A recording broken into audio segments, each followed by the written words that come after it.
This is TWiT. Yesterday, we got up early to watch Apple's Classroom event.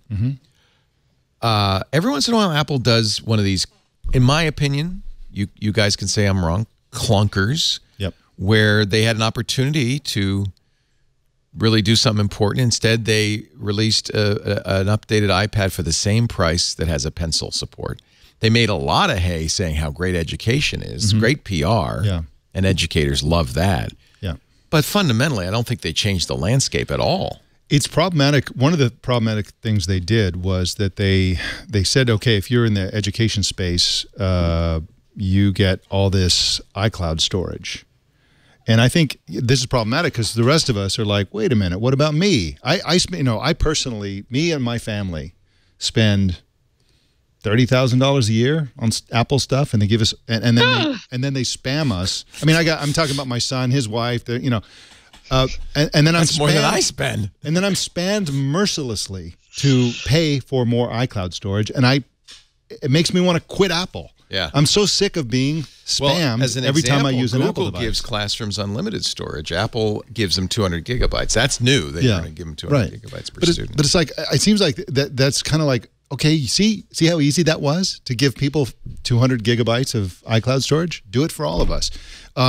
Regarding the problem with the thing that bugs me about all of this, of course, Google came out with their Chrome tablet, the Acer tablet. I guess the day before. The day before. $329, strange price, exactly the same as the iPad price. Clearly, sort of like going after the same thing. Tablet is not ideal for a regular Chromebook is fantastic for education. I think they did it just because they could. Yeah. Stacey, does your daughter use Chromebooks or iPads? I forgot. So they use actually MacBooks at her school, but they are on Google's education platform. Ironically, even if you use iPad, you can use Classroom, Google's Classroom. There's a really good comparison to Apple and Google. Apple has a new homework or whatever it's called toolkit, but you have to use Apple devices to use it. Google has why would Classroom. You do that? Yeah, because you're Apple. That's Apple. But think about how disadvantaged that is for anybody who doesn't have the $30,000 a year to spread on Apple products. You can't give that to a kid and be like, "Oh, I'm sorry, can you not afford, an iPhone? You're on a crappy Android phone." Well, sucks to be you. Quick funny story. My son pointed out when he was in, I think it was middle school. He said that they have a brand new Mac for every student in the school.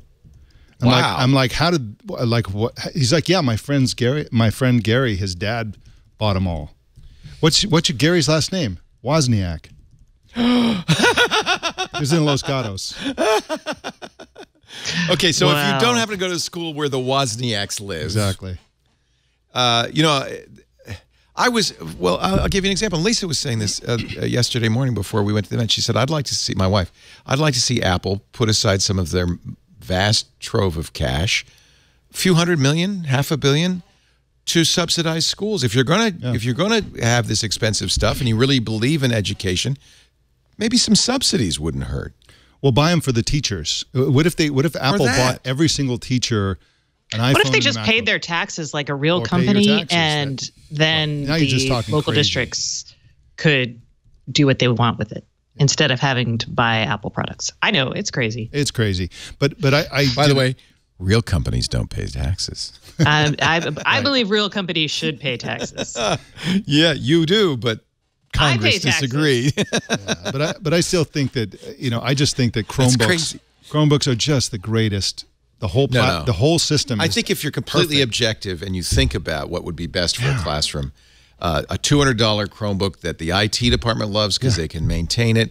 It's robust, has a full keyboard. You can get more expensive Chromebooks that have pens that do much of what the iPad does.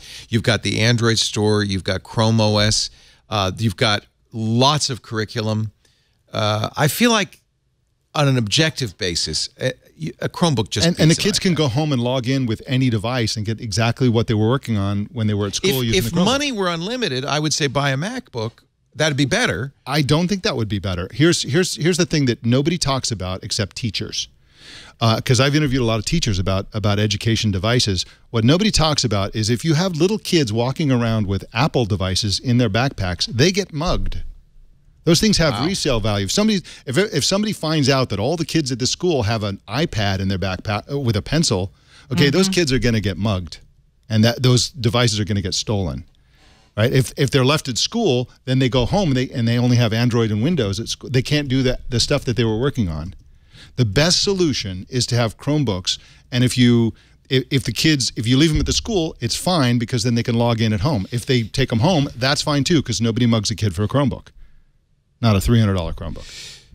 This was my point only. I didn't think it was muggers. I was just thinking about how destructive kids are to things. Well, that too. And by the way, Apple, with all of its ads, shows these kids with bare naked iPads dropping watermelons and mattresses. And then the real truth comes out that Logitech is offering for schools only an $80 keyboard case that is built out of like a brick of solid rubber.